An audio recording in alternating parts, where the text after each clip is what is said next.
नाज़रीन, आप देख रहे हैं जी सलाम। मैं हूं इमरान खान आपके साथ। दहशतगर्दाना हमलों से ज्यादा लोग सड़कों के गड्ढे में गिरकर मरते हैं। जी हां, यह कहना है सुप्रीम कोर्ट का। एक समात के दौरान खतरनाक होते जा रहे गड्ढों पर, जो खासतौर से सड़कों पर बने होते हैं, उस पर सुप्रीम कोर्ट ने यह तशवीश का इजहार किया है। कोर्ट ने सख्त तबसरा करते हुए कहा है कि मुल्क में जितने लोग दहशतगर्दाना हमलों में नहीं मरते हैं, उससे ज्यादा लोग सड़कों के गड्ढे में गिर करके मर जाते हैं। इसके लिए मरकजी हुकूमत से जवाब भी मांगा गया है। लेकिन सवाल यह उठता है कि इसके लिए जिम्मेदार कौन है? वो जो सड़कों का ठेका लेते हैं या वो जो ठेका देते हैं? सरकार सड़कों के लिए फंड जारी करती है, लेकिन क्या वो सही तरीके से इस्तेमाल हो रहा है? यह मामला बरसात के मौसम में और ज्यादा बढ़ जाता है। ऐसा क्यों होता है कि बनाई गई सड़कें महज कुछ ही महीनों में बदहाल हो जाती हैं? क्या आम शहरी को एक अच्छी सड़क भी मैसर नहीं है? क्यों नाम बदलने को तरक्की समझने वाली सरकारों को गड्ढे दिखाई नहीं दे रहे हैं सड़कों के? क्योंकि इस फहरिस्त में सबसे ऊपर नाम उत्तर प्रदेश का है, यूपी का है। आखिर कब तक इस तरह के लोगों को हालात से दो चार रहना पड़ेगा? और इन्हीं सवालों के जवाब आज हम तलाशने की कोशिश करेंगे अपने इस खास बुलेटिन में, अपने इस खास प्रोग्राम में। लेकिन उससे पहले हम आपको एक रिपोर्ट दिखाएंगे जिसके आदाद शुमार काफी डराने वाले हैं।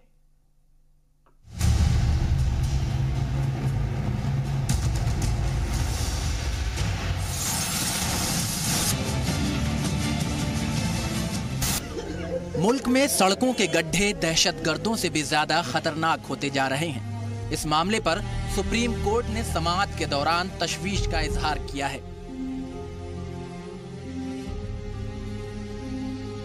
साल 2013 से 2017 के बीच सड़कों पर गड्ढों की वजह से 14,926 से ज्यादा लोगों की मौत हुई है। सुनवाई के दौरान सुप्रीम कोर्ट ने कहा कि गुज़िश्ता 5 वर्षों में सड़कों पर हुए गड्ढों की वजह से मरने वालों की तादाद सरहद पर या दहशतगर्दों के हाथों हुई हलाकतों से ज्यादा है। बेंच ने कहा कि 2013 से 2017 के बीच सड़कों पर गड्ढों की वजह से हुई अमवात के आदादोशुमार दिखाते हैं कि अफसर सड़कों की देखरेख नहीं कर रहे हैं। इस मामले पर कोर्ट ने मरकजी हुकूमत से जवाब मांगा है। मामले पर अगली सुनवाई अब जनवरी में होगी। साल 2013 से 2017 के बीच सड़कों पर गड्ढों की वजह से 14,926 से ज्यादा लोगों की मौत हुई है। हाल ही में जारी आदादोशुमार के मुताबिक साल 2017 में इन गड्ढों ने 3,597 लोगों की जान ली है। यानी हर दिन 10 लोगों की मौत इन गड्ढों की वजह से हुई है। बारिश के मौसम में हालात और ज्यादा खराब हो जाते हैं, क्योंकि गड्ढों को देख पाना मुश्किल होता है। अगर साल 2016 के आदादोशुमार देखें तो 2017 में ये आंकड़ा 50% तक बढ़ गया है। अगर मुल्क भर में इन गड्ढों से होने वाली अमवात का मवाजना दहशतगर्दी के वाकयात से करें तो दहशतगर्दाना वाकयात में कुल 803 लोगों की जान गई है। इसमें दहशतगर्द, सिक्योरिटी एहलकार और आम शहरी तीनों ही शामिल हैं। महाराष्ट्र में साल 2017 में 726 लोगों को गड्ढों की वजह से अपनी जान गंवानी पड़ी। महाराष्ट्र के आदादोशुमार भी 2016 के मुकाबले में 2017 में 2 गुना हो गए। इन वाकयात के पीछे कई वजूहात हैं, लेकिन ट्रैफिक रूल्स न मानना, हेलमेट न पहनना सबसे बड़ी वजहों में से एक है। लेकिन म्यूनिसिपल कॉरपोरेशन, ठेकेदारी और इंतजामिया में फैली बदउनवानी भी इसकी एक अहम वजह है। ये आदादोशुमार सभी रियासतों ने मरकजी हुकूमत के साथ शेयर किए हैं। मामले में उत्तर प्रदेश पहले मकाम पर है, जहां 987 लोगों की मौत हुई। दूसरे और तीसरे मकाम पर हरियाणा और गुजरात हैं, जहां का रिकॉर्ड सबसे खराब रहा। वहीं मुल्क की राजधानी में भी साल 2017 में गड्ढों की वजह से 8 लोगों की मौत हुई है, जबकि साल 2016 तक यहां एक भी मामला ऐसा नहीं था। कई रिपोर्ट्स में यह भी सामने आया है कि सड़क हादसों में होने वाली अमवात की बड़ी वजह सड़क का गलत डिजाइन, खराब रखरखाव और सड़क से मुताल्लिक परेशानियों को नजरअंदाज करना भी है। बढ़ते हुए हादसे ये भी बताते हैं कि इन मामलों में कसूरवारों के खिलाफ कोई कार्रवाई नहीं होती है, जिसकी वजह से कुछ लोग इंतजामिया की मिली भगत के साथ सिक्योरिटी से खिलवाड़ करते रहते हैं। जब तक ऐसे लोगों के खिलाफ ठोस कदम नहीं उठाए जाएंगे, तब तक ये गड्ढे आम लोगों की मौत की वजह बनते रहेंगे। ब्यूरो रिपोर्ट, जी सलाम। तो देख सकते हैं आप, आदादो शुमार जो है डराने वाले हैं। सड़कों के गड्ढे ये हमारी रोजमर्रा की तकलीफ बन गई है, परेशानी बन गई है। और ये एक बहुत अहम तबसरा है सुप्रीम कोर्ट का कि दहशतगर्दाना हमलों में जितनी जानें नहीं जाती हैं, उससे कहीं ज्यादा इस तरह के रोड एक्सीडेंट में, सड़कों के गड्ढों की वजह से होने वाले रोड एक्सीडेंट में जाती हैं। खासतौर से सुप्रीम कोर्ट की एक कमेटी इसमें बनाई गई थी, जिसमें कि जस्टिस के.एस. राधाकृष्णन साहब थे रिटायर्ड, और एस. सुंदर और डॉक्टर निशी।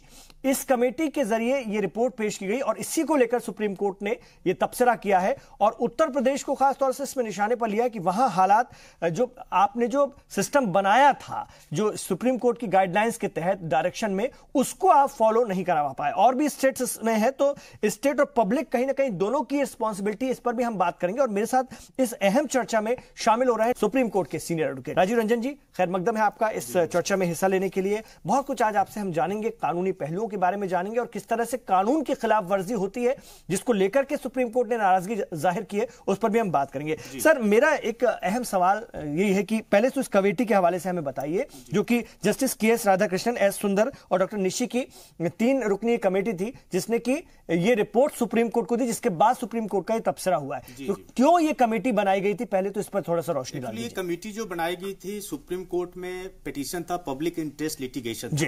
इसमें जो आपने देखा होगा कि इंश्योरेंस कंपनी भी इसमें पार्टी है। पार्टी होने का जो उसका मेन रीजन था, क्योंकि इंश्योरेंस कंपनी को करोड़ों रुपए लोगों को देना पड़ता है जी, जनता को देना पड़ता है। और उसको देने का जो रीजन क्या है, इसमें जो मैंने जहां तक देखा है और जो कमेटी का रिपोर्ट है, कमेटी ने अपने रिपोर्ट में जो supreme court committee on road safety बनाई गई थी, इसमें आपने कहा कि जस्टिस के.एस. राधाकृष्णन साहब थे, उसमें मेंबर एस. सुंदर और डॉक्टर निशी मित्तल जी थे, जो एक्सपर्ट थे। उन्होंने अपनी रिपोर्ट बनाई, रिपोर्ट पेश की थी इस कमेटी में। उसके बाद जो उस कमेटी के सेक्रेटरी थे, उस समय एस.डी. बांगा साहब थे, उन्होंने डायरेक्शन दिया था और उस डायरेक्शन में all states and union territory, जितने भी हमारे कंट्री में स्टेट्स है और यूनियन टेरिटरी हैं, उनको उन्होंने डायरेक्शन दिया। और डायरेक्शन में इस कमेटी की जितनी भी बातें थी, जितनी भी प्रिकॉशंस ली गई थी, वो सारी बातों को जिक्र की गई। उस बात को जो फॉलो करना था स्टेट को और यूनियन टेरिटरी को, आज जो सुप्रीम कोर्ट में honourable justice Madan B Lokur साहब और जस्टिस हेमंत गुप्ता साहब और जस्टिस दीपक गुप्ता साहब के यहाँ जो ये मैटर लगा, उसमें जो सुनवाई हुई, सुनवाई के दौरान कोर्ट ने ऑब्जर्व किया कि अभी भी जो यहाँ की हालात है, हालात में देखा गया है कि 14,926 लोगों की जान गई इसमें। अब उसके जान जाने से क्या क्या फर्क पड़ता है, अगर आप जब इसको गौर से देखेंगे, एक तो उसकी फैमिली की क्या स्थिति होती है, क्या कितने मेजरेबल कंडीशन में वो होते हैं। इसके अलावा जो इंश्योरेंस कंपनी होती है, उसको पेमेंट्स करनी पड़ती है, उसको हर्जाना देना पड़ता है, कंपनसेशन देना पड़ता है, और उनकी जो फैमिली की हालत बहुत ही खराब हो जाती है। आगे वो अपने सारे ना बच्चों को देख पाते हैं, ना अपनी फैमिली को देख पाते हैं।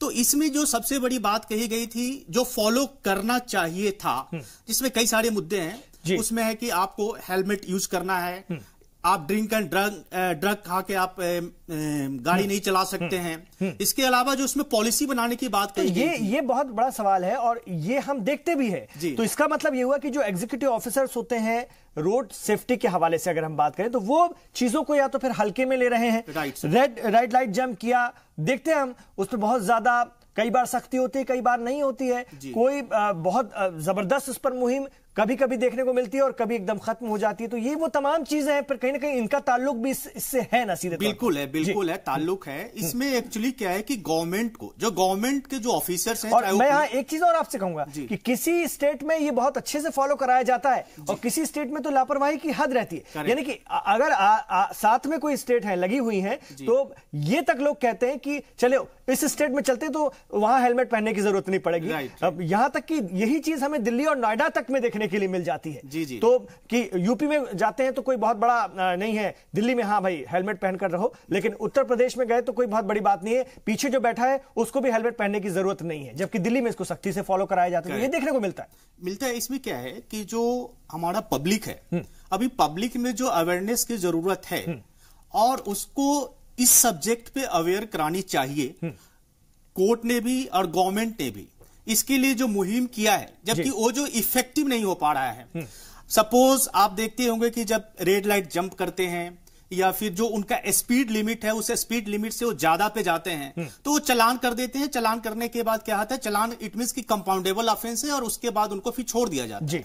जबकि रिपोर्ट में ये कहा गया था कि आप उस पे सख्त से सख्त कार्रवाई करें और उसको अवेयर कराएं, उसको अगर कोई पनिशमेंट बनता है तो उसको प्रॉपर पनिशमेंट दे, क्योंकि उससे जो आगे लोगों की जो लेसन मिलेंगे, लोग जो सीखेंगे, जो आदर्श पब्लिक सीखेंगे, वो ऐसा करना बंद करेंगे। अब क्या होता है कि जब हम रोड पे निकलते हैं हेलमेट नहीं पहनते हैं, पहले तो हम समझते हैं कि फर्स्ट जो ड्राइविंग कर रहा है उनको जरूरत है, जबकि कमेटी ने इसको जो अनुमोदन किया था और उसको कहा था कि जो सेकेंड जो पीछे भी जो बैठेंगे, चाहे वो लेडीज हो या जेंट्स मेल हो मेंबर्स, उनको भी हेलमेट पहननी है। आप उसको रैश ड्राइविंग में नहीं जा सकते हैं। अगर वो जाते हैं तो उनके लिए जो पनिशमेंट मुकर्रर की गई है उसको पनिशमेंट मिलना चाहिए। इसके बाद कमेटी ने यह भी सलाह दिया था स्टेट को कि आपके पास अगर किसी भी तरह का कोई भी कानून इसके परिप्रेक्ष्य में बनाना है तो उसको आप बनाओ, आप उसको लोगों को, जनता को एजुकेट करो। आप वहां पे इसके अवेयरनेस के लिए रोड पे आप बड़े बड़े जो होल्डिंग लगा सकते हो होल्डिंग लगाओ। उन्होंने ये भी कहा था कि आप जो हाईवे पे जो शराब की दुकान होती है, शराब की दुकान वहां पे आप नहीं चला सकते हैं, क्योंकि लोग क्या होते हैं कि जब रोड पे चलते होते हैं फिर वो शराब लेते हैं, शराब पीते हैं, फिर वो रोड पे जब गाड़ी चलाते हैं तो फिर वो शिकार होते हैं। ये बात तो सर हो गई पब्लिक के हवाले से, लेकिन अब हुकूमत की रिस्पॉन्सिबिलिटी, सड़कों में अगर बड़े बड़े गड्ढे हैं जिसमें की पूरी गाड़ी उतर जाए, किसी को जो खासतौर से जो डांट पड़ी है सुप्रीम कोर्ट की, जो तबसरा आया है वो यही है कि आप अपनी सड़कों को भी आप नहीं ठीक कर पाए, आप इसके लिए भी लापरवाह हैं, बड़ी की बड़ी गाड़ियां उतर जाती हैं और बड़े हादसे इसकी वजह से होते हैं। वो जिम्मेदारी तो स्टेट की है, वो तो हुकूमत, बिल्कुल जिम्मेदारी स्टेट की है, उसमें भी नाकाम रही है हुकूमतें। और उत्तर प्रदेश को ज्यादा इस मामले में घसीटा गया है, उसको ज्यादा इसमें डांट पड़ी है। जी हाँ, ये बिल्कुल सही बात है कि इस सारे व्यवस्था के लिए स्टेट जिम्मेदार है, क्योंकि रोड पे जो गड्ढा है, रोड पे आप देखते होंगे कि बड़ी बड़ी सुराखें होती हैं, रोड पे आप गाड़ी चला रहे हैं, कभी आप जो कई सारे केसेज आए हैं, कई सारे आप देखते हैं कि बच्चे खेल रहे हैं रोड पे और गड्ढे में अंदर सीवर में चले जाते हैं। तो ये जो जितने भी अथॉरिटी है जो गवर्नमेंट के हो, चाहे वो NHI हो, नेशनल हाईवे अथॉरिटी हो, या PWD हो, या लोकल लोड का हो, या MCD हो अगर दिल्ली में हो, बाहर में अगर लोकल लोड और गांव में किसी तरह का जो रोड किसी भी योजना के तहत बना जा रही है, तो उसमें स्टेट को और उस स्टेट के जितने भी ऑफिसर्स हैं जो इस मैटर को देखते हैं, जिनको कि इसकी जिम्मेदारी दी गई है, जो कोर्ट के द्वारा दी गई है, कानून के द्वारा दी गई है, संविधान के द्वारा दी गई है, अगर वो अपनी सारी प्रक्रिया को, आप कह सकते हैं कि प्रक्रिया को पूरी तरह से जिम्मेदारी से अगर वो आगे काम चलाएंगे और काम करेंगे तो मुझे नहीं लगता कि इतनी जो एक्सीडेंट हो रही है। लेकिन राजीव रंजन जी, कानून क्या कहता है? जब हुकूमत अपनी जिम्मेदारी, उसकी एजेंसियां अपनी जिम्मेदारी ठीक तरह से न निभा पाएं तो फिर पब्लिक क्या कर सकती है? इसके लिए कानून क्या कहता है? कहीं ना कहीं इसके तरफ भी तो तवज्जो देनी पड़ेगी ना, कोई कानूनी उसका भी कहीं ना कहीं एक हल होना चाहिए, एक खौफ बने, उनको अपनी जिम्मेदारी के प्रति या उसके लिए आगाह कराया जाए। ये इसके लिए कानून क्या कहता है? सर, इसके लिए कानून कहता है कि अगर जो जिम्मेदार, चूंकि क्रिमिनल ऑफेंस में आप जानते हैं कि अगर जो जिम्मेदार व्यक्ति हैं उनको सजा मिलनी चाहिए, और इसके लिए जो इस कमेटी की जहां तक बात हो रही है, रिटायर्ड जस्टिस राधा कृष्णन साहब वाली जो कमेटी थी, उन्होंने जो रिकमेंड किया था, रिकमेंडेशन में यही था कि आप अपनी स्टेट का कानून बनाइए और आप अपने स्टेट में उसको इंप्लीमेंट कीजिए, क्योंकि जो एग्जीक्यूशन पार्ट है वो गवर्नमेंट करेगी। गवर्नमेंट को रोड बनाना है, गवर्नमेंट को उस नाले का ख्याल रखना है, गड्ढे का ख्याल रखना है जो रोड पे बनी हुई है, और क्या करते हैं कि उस पे वो ध्यान देते नहीं है। और जब उस पे ध्यान नहीं देंगे तो नेचुरल सी बात है, गाड़ी आ रही है, एक गाड़ी पे अगर बड़ी सी बस की एक्सीडेंट होती है तो 100 लोगों की जान जाती है, एक बार में 100 लोगों की जान जाती है। 100 लोगों का जो फैमिली है वो ऑटोमेटिक है, जो एकाएक एक दिन में बिल्कुल मुतासिर होगा, उससे प्रभावित होगा। सी बात है। तो इस सिलसिले में जो स्टेट को जो जिम्मेदारी है उस जिम्मेदारी को उनको निभाना चाहिए, और स्टेट को भी उसको निभाने में अभी नाकाम रहे हैं जब इतना सख्त फैसला करना पड़ा, और खासतौर से उत्तर प्रदेश, हरियाणा और गुजरात में हालात अच्छे नहीं है, जिसका कि जिक्र किया गया है इस रिपोर्ट में। जी, इसमें जो रिपोर्ट का रीजन यही है, जो गवर्नमेंट इसको बहुत ही इजी वे में लेते हैं और वो जो अपने ऑफिसर अपॉइंट करते हैं, जो इन्फोर्समेंट ऑफिसर होते हैं, जो एग्जीक्यूशन के ऑफिसर होते हैं, जो इस मामला को देखने के लिए, या जो रोड बनाया जाता है, रोड पे अगर जिस भी अथॉरिटी का रोड है, जो मेरा ये मानना है कि अगर नेशनल हाईवे अथॉरिटी ने रोड बनाया है, चाहे वो किसी भी कॉन्ट्रैक्टर के साथ मिलकर बनाया हो, किसी कॉन्ट्रैक्टर ने बनाया हो, पीडब्ल्यूडी ने बनाया हो, या लोकल लेवल पे लोकल अथॉरिटी ने जब बनाया हो, तो उसको भी इस मामले में रखना चाहिए। इस मामले में उसे भी पार्टी बनाना चाहिए, उसे भी पनिशमेंट देना चाहिए और उसके अगेंस्ट भी क्लेम आना चाहिए, सो दैट कि वो जो गवर्नमेंट है, जो स्टेट्स है या जो अथॉरिटी है, वो अपने आप को अटेंटिव रखे और लोगों की जो जान जा रही है वो कम से कम बचेगा। पर राजीव जी, इस तरह की रिपोर्ट्स को, इस तरह के तबसरे को सुप्रीम कोर्ट अगर देता है तो हुकूमतें या उनकी एजेंसियां कितना सीरियसली लेती हैं, ये भी देखने वाली बात होती है। लेती भी हैं या नहीं, क्योंकि ये से एक तरह से रूटीन मान करके चलते हैं। नहीं, जहां तक आज की बात है, आज ने सुप्रीम कोर्ट ने सारे स्टेट से और सेंट्रल से जो रिपोर्ट मांगी है और इसका जो स्टेटस रिपोर्ट्स मांगा है और उन्होंने क्या कार्रवाई किया उसके बारे में जो बात किया है, तो स्वाभाविक है कि अब सारे स्टेट्स और यूनियन टेरिटरी हैं वो इसमें अब अटेंशन में आएंगे, क्योंकि सुप्रीम कोर्ट जब एक बार फटकार लगाती है तो आपको पता ही है कि फिर लोग अपना काम करना शुरू करते हैं, फिर उनको डर होता है। और सुप्रीम कोर्ट आज के डेट में अगर इंटरवेन करती है तो देश के लिए करती है और करना चाहिए भी। बहुत जगह आप देखते हैं सुओ मोटो ले लेती है सुप्रीम कोर्ट, जो कि गवर्नमेंट कुछ करना नहीं चाहती है, चाहे स्टेट किसी भी स्टेट का हो, किसी भी पार्टी की सरकार हो, वो अपनी बात को छुपाने के लिए क्या करते हैं कि वो उस बात को आगे लाते नहीं है। लेकिन सुप्रीम कोर्ट के पास पावर होता है और सुओ मोटो लेके फिर जब उनको नोटिस करता है, फिर वो आते हैं, फिर वो रिप्लाई देते हैं, फिर वो अटेंशन में आते हैं, फिर उसमें वो कार्रवाई करना शुरू करते हैं। तो इस स्थिति में जो सुप्रीम कोर्ट का जो रवैया रहा, डायरेक्शन रहा, बहुत ही अच्छा है, देश हित में है, राष्ट्र हित में है, पब्लिक के वेलफेयर के लिए है। अगर ये इंप्लीमेंट हो जाता है, स्टेट गवर्नमेंट अगर इंप्लीमेंट करती है, यूनियन टेरिटरी इंप्लीमेंट करती है, वो अगर अपना प्रिकॉशनरी मेजर्स तैयार करती है और जब इन्फोर्समेंट के लिए अपने सारे ऑफिसर्स को, सारे एम्प्लॉय को और सारे अथॉरिटी को, चाहे वो रोड बनाने वाला हो या फिर उसका वेंडर हो या फिर उसका फ्रेंचाइजी हो, जो कोई भी है, या उसको एग्जीक्यूट करने वाले हो, पुलिस ऑफिसर्स हो, सारे को अगर वो नोटिस करेंगे, सारों को अगर एजुकेट करेंगे तो नेचुरल सी बात है कि बहुत सारा कंट्रोल होगा। और कंट्रोल जब होगा तो हमारी जो ये देश की जो स्थिति लेकिन मैं आपसे जानना चाहूंगा, प्रैक्टिकली हुकूमतें क्या इन चीजों को इतना सीरियसली लेती हैं? ये भी एक बड़ा सवाल है, क्योंकि रोड सेफ्टी को लेकर हम देखते हैं बातें बहुत बड़ी बड़ी होती हैं, बड़ी मुहिम भी कभी कभी चलाई जाती हैं, वो एक दौर होता है, उसके बाद फिर मामला ज्यों का त्यों हो जाता है और जो उसको रोड पर फॉलो कराने वाले लोग हैं वो भी कहीं ना कहीं इस मामले में ढील दे देते हैं, ढीले पड़ जाते हैं, कुछ लापरवाह हो जाते हैं और ये चीजें हमें देखने को मिलती हैं। इसका हल क्या है? कानून एक तरह से चीजों को लेकर डायरेक्शन दे सकता है, लेकिन फॉलो कराना तो एजेंसियों का काम है, हुकूमत का काम है। करेक्ट।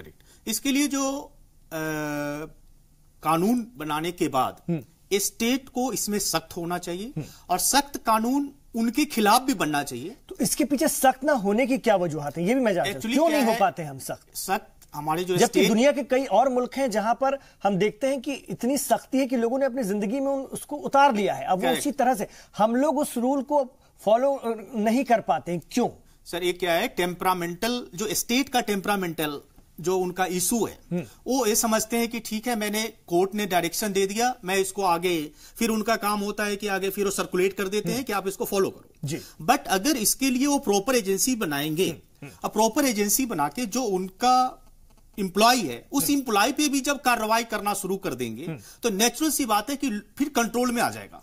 अगर अभी तक क्या देख रहे हैं कि हम तो अगर किसी की मौत हो जाती है तो इंश्योरेंस क्लेम में चले जाते हैं, अगर गाड़ी इंश्योर्ड है, थर्ड पार्टी इंश्योरेंस है, और इंश्योरेंस के बाद हम इंश्योरेंस कंपनी को पार्टी बनाते हैं। इंश्योरेंस कंपनी को पार्टी बनाने के साथ साथ इसमें कोर्ट को एक और जो मेरा ओपिनियन है, स्ट्रिक्ट होना चाहिए कि जो भी अथॉरिटी उसके लिए काम किया है, अगर गड्ढा है और जिसने भी बनाया है तो उसको भी इक्वली उसको पनिश करना चाहिए और उसके अगेंस्ट भी क्लेम फाइल करना चाहिए और उसको पार्टी बनाना चाहिए। जिससे क्या होगा कि फिर उनको डर होगा तो इस तरह का काम करेंगे नहीं। लेकिन मैं आपसे जानना चाहूंगा कि जब ऐसे हादसे होते हैं तो ये जो आप बात बता रहे हैं ये अभी नहीं फॉलो की जाती, अभी नहीं। जिसने गड्ढा, जिसकी वजह से गड्ढा हो गया, जिसकी लापरवाही से गड्ढा हो गया, वो कहीं ना कहीं इसमें पार्टी नहीं बनेगा।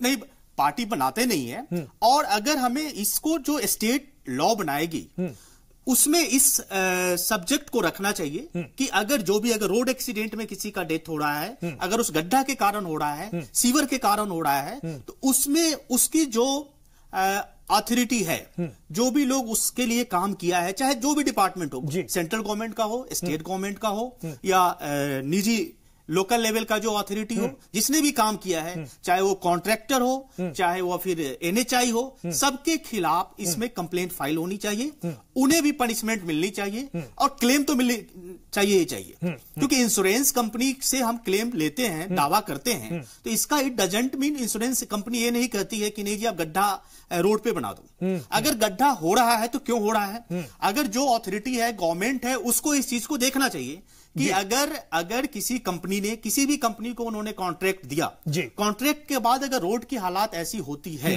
तो उसको तो ब्लैक लिस्टेड कर देना चाहिए उस कंपनी को, तो ताकि वो भविष्य में उसे किसी तरह का कोई काम मिलना नहीं चाहिए, क्योंकि यहां पे मौत की बात है, लाइफ एंड डेथ की बात हो जाती है। तो ऐसे में अगर उसको हम फिर से रीकॉन्ट्रैक्ट देते हैं किसी भी लोकेशन पे काम करने के लिए, तो हमारे देश के हित में नहीं होगा।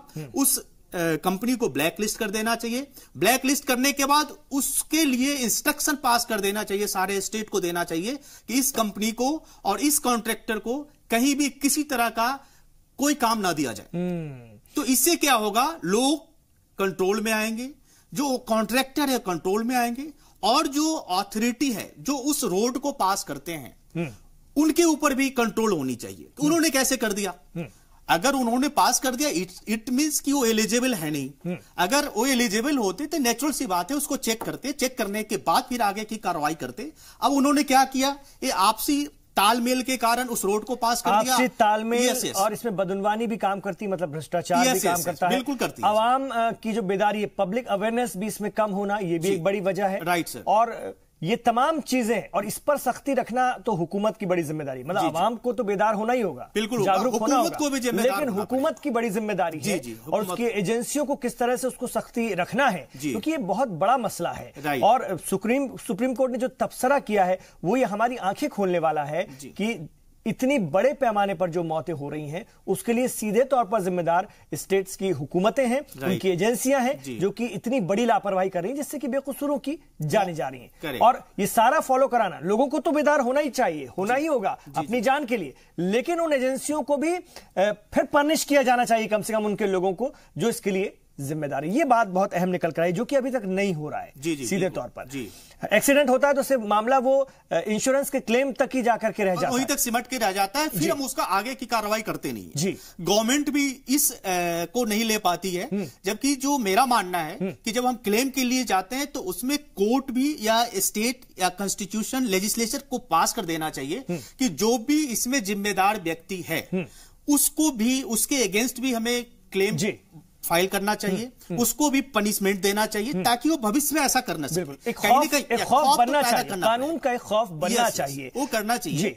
और हमारा जो अवेयरनेस है, जो जनता को एक अवेयर कराने की, इसके लिए भी स्टेट को, हुकूमत को इस पे कार्रवाई करनी चाहिए। उसके लिए एक इंस्टीट्यूशन में उनको चाहिए कि अवेयरनेस का एक क्लासेस चलाएं, होल्डिंग हर जगह वो लगाएं कि कहां पे क्या प्रॉब्लम है, क्या चल रही है, आप कैसे चलना चाहिए, क्या, जबकि स्पीड कितना होना चाहिए। हम लाइसेंस देते हैं, आप देखते होंगे कि लाइसेंस 1 घंटे में दे देते हैं बना के, बिना उनका कार्रवाई, उनके ड्राइविंग देखे हुए। आपको नॉलेज में होगा, जी बिल्कुल, ड्राइविंग के लाइसेंस दे देते हैं। अगर किसी ने जंप कर दिया, किसी के फोन आ जाता है ट्रैफिक पुलिस के पास, फिर ट्रैफिक पुलिस वाले उनको छोड़ देता है। एमएलए का फोन आ गया, एमपी का और कॉलेज में ये सब समझाने के लिए जो आप मुहिम चलाते हैं वो तो ठीक है, लेकिन उसको रोड पे, जमीन पर कितना फॉलो करवाते हैं वो भी देखने की जरूरत है। आपकी मुहिम तो अच्छी है, लोग बेदार तो हो जाएंगे, जागरूक तो हो जाते हैं बच्चे, नौजवान और बाकी लोग, लेकिन आप जब खुद बड़ी लापरवाही वहां रोड पर करते हैं तो फिर उसको कौन देखेगा। तो ये बहुत बड़ी जरूरत है। बहुत शुक्रिया राजीव रंजन जी इस पूरे मुद्दे पर अपनी अहम राय रखने के लिए, और बहुत इससे कानूनी पहलू हमें जानने के लिए मिले। कोर्ट का जो तबसरा है वो किस वजह से समझने के लिए मिला, और कहां लापरवाही हो रही है ये भी, और कहां इसको सही करना है ये भी आपके जरिए जानने के लिए मिला। बहुत बहुत शुक्रिया इस बातचीत में हिस्सा लेने के लिए राजीव रंजन जी, सुप्रीम कोर्ट के सीनियर एडवोकेट।